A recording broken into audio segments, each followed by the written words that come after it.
What was the impact of Lindbergh's solo flight and the work that he did afterwards on the US aviation industry? Was he an influential player? Yeah, he was hugely influential. Just the flight alone brought a lot of attention to it. Americans had never considered, they were still going by car, train, and ship, right?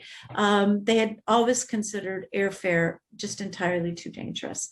So here's Lindbergh. And not only does he fly across the Atlantic and brings a lot of attention to air flights and how much farther they've come.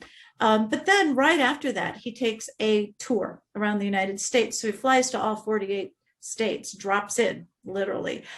Basically, it's promoting aviation in that way and saying to Americans, look, this is a brand new form of transportation. We can get places, we can move things faster, and it's safe. Here I am doing this thing. Americans really changed their opinion about airfare or air flight because of him. But additionally, you have a sudden influx of money into airlines, which hadn't been there before.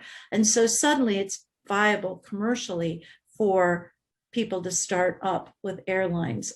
Two in particular that Lindbergh had a lot to do with. One was TAT, which was the Transcontinental Airline, which was the first ever to go from the east to the west coast. And they actually used Lindbergh to promote it. And Lindbergh additionally found the air routes that they used, but also Pan Am, which would become the first international flight. And at that time, it was to Central and South America.